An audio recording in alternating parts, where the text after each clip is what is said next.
Mais uma vez, estamos chegando num período importante, aquele período onde a gente tem que parar tudo que nós estamos fazendo e fazer o planejamento estratégico. Eu vou te ensinar agora uma técnica muito simples, baseado em muita teoria, mas também muito pragmatismo, e passado para você de uma forma mais didática do que você está acostumado, para que você possa efetivamente fazer planos que não são aqueles planos que ficam lá, você tira uma semana do ano ou um dia do ano e faz um planejamento, depois fica na gaveta, porque durante o ano, na verdade, você está correndo para pagar as contas e para pagar boleto, para fazer os indicadores da sua empresa efetivamente funcionarem, tá certo? É uma técnica muito simples, é uma técnica caipira, que a gente aprendeu aqui no interior do Paraná, beleza? Vamos lá!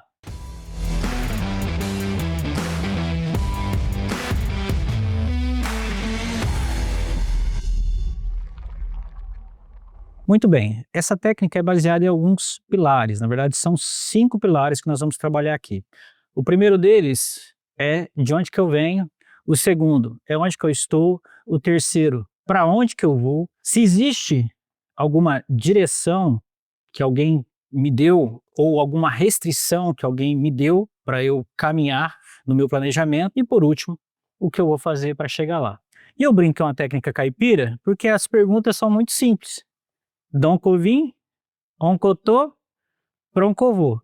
Então a gente aprende isso na roça, funciona na roça e funciona também numa empresa de tecnologia, tá certo? Mas vamos fazer as associações corretas para você ver que o negócio não é tão complicado e a gente também não precisa ficar enchendo muita coisa, colocando coisas demais nesse planejamento. A gente precisa colocar aquilo efetivamente que a gente vai executar, coisas que são muito importantes. Nós não estamos fazendo planejamento para consultor, também não estamos fazendo planejamento para o chefe ver.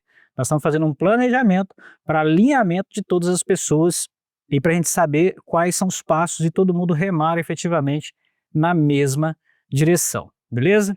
Agora, para todo mundo remar na mesma direção, é importante a gente entender de onde que eu venho, né?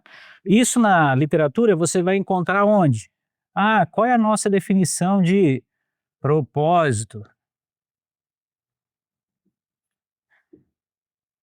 Qual é a nossa missão? Ah, mas Wilson, eu só toco um departamento. Beleza, esse teu departamento existe para quê?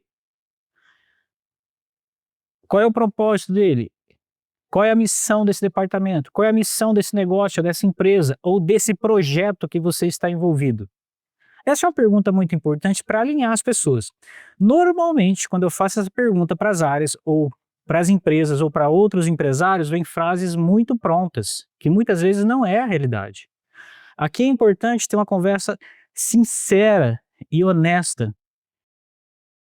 Dom Covim, tá certo? Entender o que a gente é e como que a gente chegou até aqui. Qual é a nossa essência e revisitar propósito, revisitar missão, está na técnica de qualquer planejamento estratégico que você já conhece.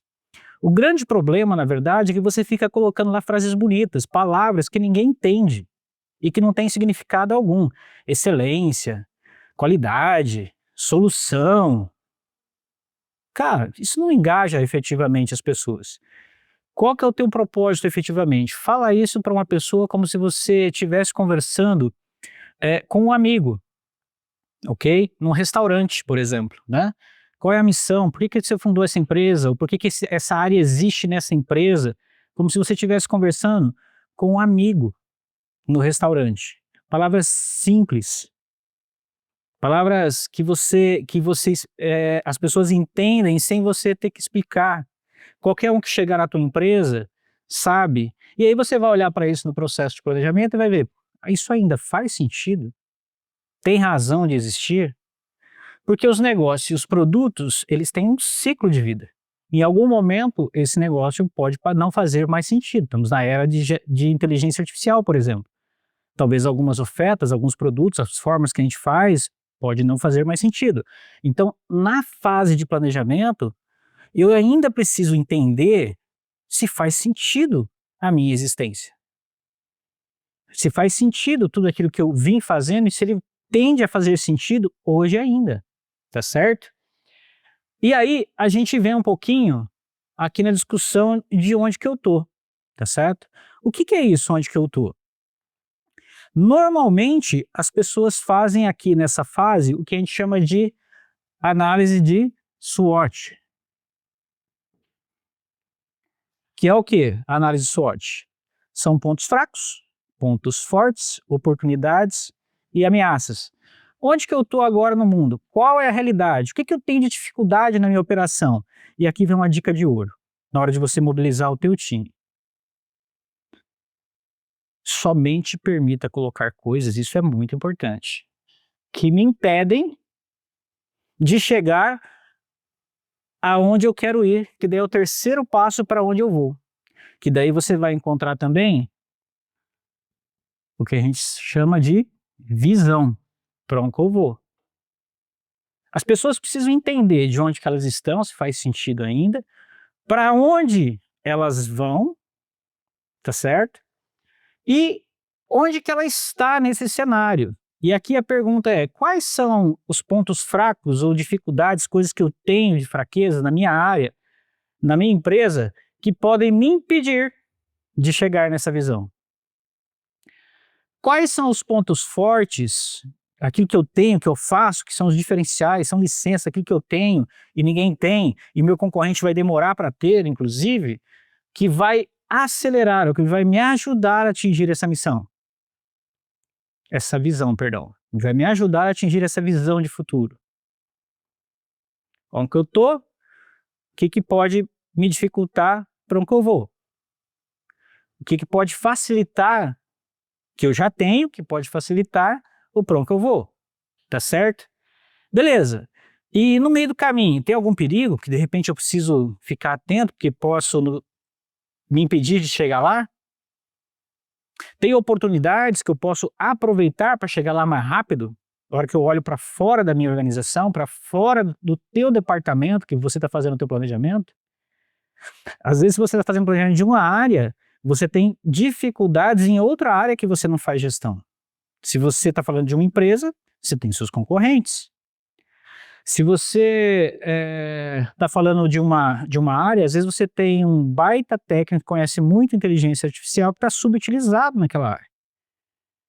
E você pode aproveitar um pouco melhor esse ponto forte que você tem dentro da tua equipe. Ou oportunidades, olha, até agora a gente tem um departamento de inteligência artificial na empresa que a gente pode aproveitar mais para a gente conseguir chegar nos resultados que a gente quer. Aí ele passa a ser uma oportunidade. E se você está fazendo o planejamento de uma empresa, se você estiver fazendo o planejamento de uma empresa, o que você tem nas oportunidades? São novos mercados, novos clientes, mudanças no cenário econômico, são oportunidades que você tem para tracionar mais rapidamente. Então, o varejo, por exemplo, quando existem políticas públicas que injetam muito dinheiro na economia, o varejo vai muito bem. Então, são oportunidades externas que podem ser aproveitadas. Ao mesmo tempo, quando a gente tem inflação alta e juro alto, a gente tem ameaças, porque o varejo fica um pouco mais contencioso. Essas coisas são, na verdade, ameaças ao teu processo para atingir e define muitas vezes a velocidade que você vai atingir a tua visão de futuro. A lógica é a mesma, seja para um departamento, para uma área, para uma unidade de negócio, para uma empresa ou para um grupo. E vou voltar para o começo. De onde eu vim, onde eu estou, para onde eu vou, beleza? E a SWOT, que analisa forças, fraquezas, oportunidades e ameaças, é uma das melhores ferramentas para você entender efetivamente onde que eu estou. O cuidado que você tem que ter na hora de fazer uma SWOT. Não deixar aparecer coisas que realmente só incomodam as pessoas. Porque normalmente os caras falam, não, a gente precisa... ponto fraco, falta uma máquina de café. Tá, o que a máquina de café efetivamente vai dificultar eu atingir aquela visão? De repente vai gerar alguma dificuldade. Aí beleza, se a máquina de café gerar alguma dificuldade, porque vai desmotivar as pessoas, daí as pessoas vão embora por conta da máquina de café, você traz a máquina de café, você coloca isso aqui como uma fraqueza, que é algo que precisa ser resolvido. Agora, se não, você não coloca. Então você não coloca as coisas em função do que as pessoas querem. Você coloca as coisas em função do que pode te impedir ou te acelerar no atingimento da visão. Simples assim. Então, o que é importante? Você adicionar na SWOT somente aquilo que te acelera no atingimento da visão, ou te impede, ou te dificulta, ou te atrasa no atingimento da visão. Essa é a mágica. E também, posso te garantir, você não precisa pegar todos os itens. Vai ser muito difícil, em um ano, você conseguir tratar todos os temas. E aí entra uma outra mágica nesse processo de onde que eu estou. A priorização. Quais são as maiores ameaças, quais são os pontos mais fracos, quais são os pontos mais fortes, para que você possa olhar efetivamente para eles e começar a fazer uma decisão sobre esse ambiente. Tendo isso pronto, aí sim você vai para os próximos passos, que é entender quem está acima de você. Entender quem está acima de você implica em você entender todo o ambiente, todos os stakeholders que estão à sua volta. A primeira coisa, quais são os impactos sociais e ambientais à sua volta se você estiver eventualmente trabalhando numa empresa, numa organização que tem impacto socioambiental. Se você está trabalhando, por exemplo,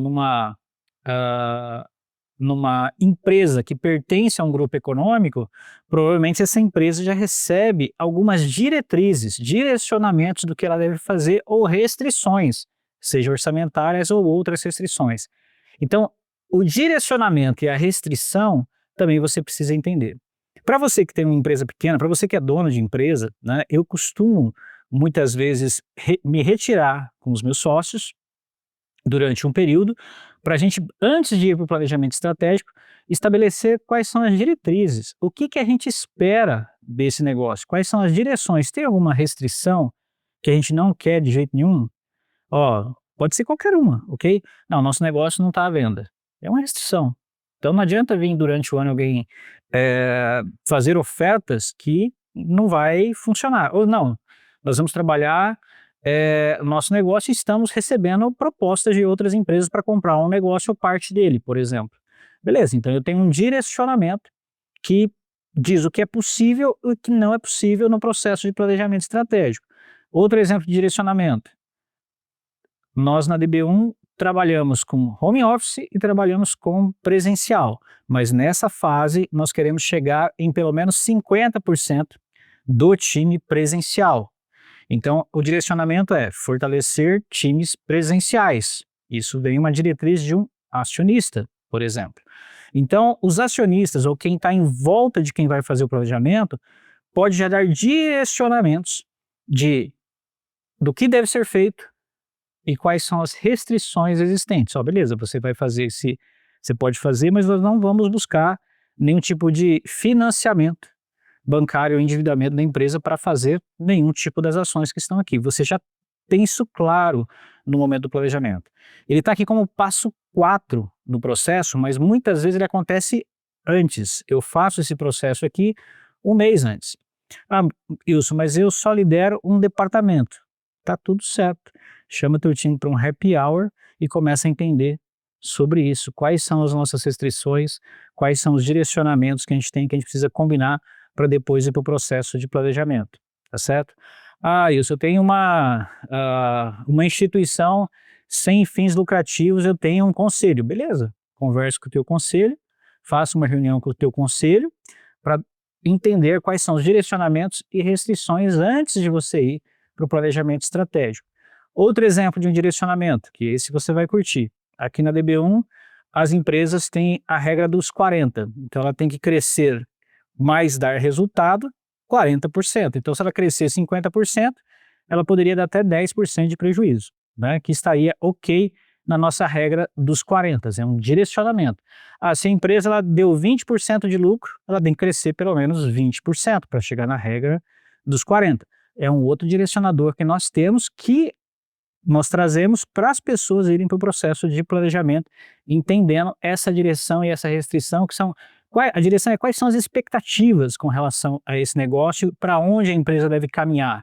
É o norte de para onde as coisas devem ir. Ou, eventualmente, restrições, para onde efetivamente não pode ir, beleza? Isso é muito importante estar claro para você ir para o processo de planejamento, e aqui eu vejo muitas empresas errando em relação a isso, ok? E por último, nós vamos para aquilo que você já faz muito bem, que são os objetivos. O que eu vou fazer para chegar lá? Beleza. Onde que eu tô, para onde que eu vou. Para você chegar lá para onde você vai, o que que você vai fazer? Aqui nós estamos falando das pontes. As pontes são os projetos. A tua organização está num ponto A e você precisa levar a tua organização e levar para um ponto B, mais alto, beleza? Vou colocar um gráfico aqui, qualquer, beleza? Você precisa tirar de um ponto A para um ponto B. Como é que você vai fazer, o que que você vai fazer para sair daqui para cá? Se você está com baixa qualidade de um produto, quais são os projetos, quais são as ações, quais são os objetivos estratégicos que você vai estabelecer para sair daqui para cá? Aqui, efetivamente, você entra na área dos objetivos. Tá certo? E para algumas empresas, esses objetivos estão alicerçados, eles estão pautados em OKRs. Ok? Então, eu tenho os objetivos, tenho os Key Results que me diz se eu atingi ou não esses objetivos, depois eu tenho as tarefas. Mas essa metodologia está mais preocupada com objetivos bem escritos e indicadores que provam que esse objetivo foi atingido. E não se preocupa tanto com as ações que vão ser feitas, ou as tarefas que vão ser feitas, e o time define o que ele vai fazer, tá certo? Para times mais maduros, isso funciona muito bem. Ok? E se você quer saber mais sobre esse assunto, tem um episódio específico sobre metodologia OKR para você compreendê-la de forma muito simples que a gente vai deixar no link aí desse episódio, tá certo? Ok. A outra forma de estabelecer, eu defino objetivos e defino planos de ação.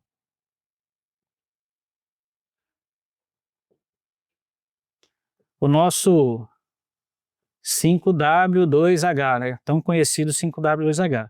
E aí você pode ter uma série de atividades que você vai documentar. Qual que é a mágica? Primeiro, ela tem que estar escrita. Segundo, ela tem que estar fácil de acompanhar.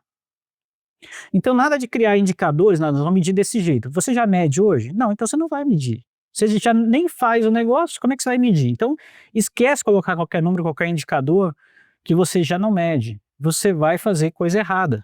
Ou como se diz aqui no interior, você vai fazer cagada. Beleza? Então não defina indicadores, não define indicadores que você já não mede. Eu sei que você sonha medir um dia, mas daí você transforma isso num plano de ação. Esse ano nós vamos medir, o ano que vem nós vamos se basear nele, beleza? Já pode ser uma ação. Porque se a tua primeira ação for criar um indicador, você já não vai conseguir medir. Então não é OKR, beleza? OKR você tem que conseguir medir, você já mede. É um objetivo e você consegue monitorar o atingimento ou não do resultado em função das ações que você está fazendo hoje, ok? Isso é muito importante, mas para você saber mais, eu vou pedir para que você vá no vídeo sobre OKRs. E os planos de ação, que são os 5W2H. Aqui um outro erro. Qual que é a coisa mais importante aqui? Claro que você vai escrever o quê? Mas você não pode esquecer de duas coisas. O porquê e quem. Os caras vão para um planejamento estratégico e saem com objetivo sem dono, saem com plano de ação sem dono, saem com tarefa sem dono. Então, a coisa mais importante é que se isso não for feito, quem que vai ser cobrado? Quem que vai ser cobrado se isso não for executado efetivamente? Tem que ter dono. Se você está fazendo um planejamento estratégico e você coloca 5 donos, a área, o departamento, não vai funcionar. Aqui, cara, é o CPF. Você tem que conseguir colocar um documento. Só existe um dono de objetivo, só existe um dono, né, de um plano de ação, só existe um dono de uma ação do plano. Tem que ser uma pessoa que vai se responsabilizar efetivamente por aquilo. E aqui tem mais uma coisa que você faz, que são os projetos, tá ok? Então tem os planos de ação, tem os projetos, e dependendo da metodologia que você usa para planejamento estratégico, aqui você encontra N outras formas de fazer, que não é o foco do meu podcast hoje. Eu só estou dando um exemplo daquilo que mais as empresas estão utilizando, beleza? Aí você vai falar para mim assim, mas Wilson, onde é que está outras metodologias?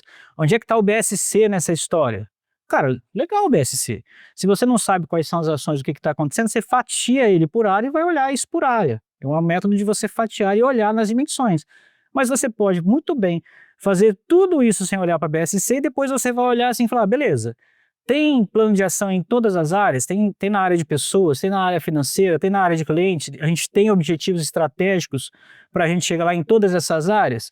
Aí você vai olhar e vai falar assim, não, não tem. Tem a área de pessoas, não tem nada para fazer.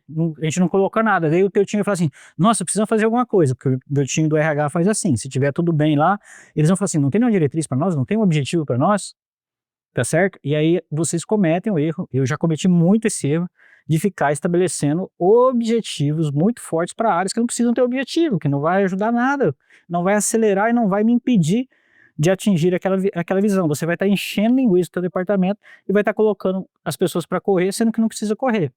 Muitas vezes, e aí é um erro grave, o único objetivo daquela área é falar assim, enquanto eu estou correndo, não deixa eu capotar. Então, se você está fazendo muito bem uma coisa, o teu objetivo é não deixar isso piorar. Não deixa piorar enquanto eu estou correndo, porque muitas vezes piora.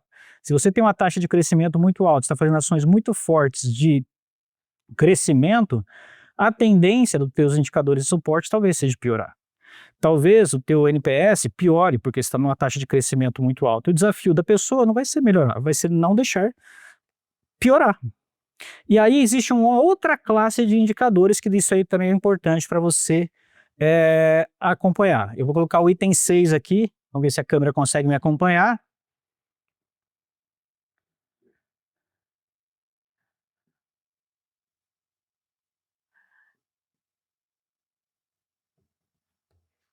Acompanhamento ou monitoramento.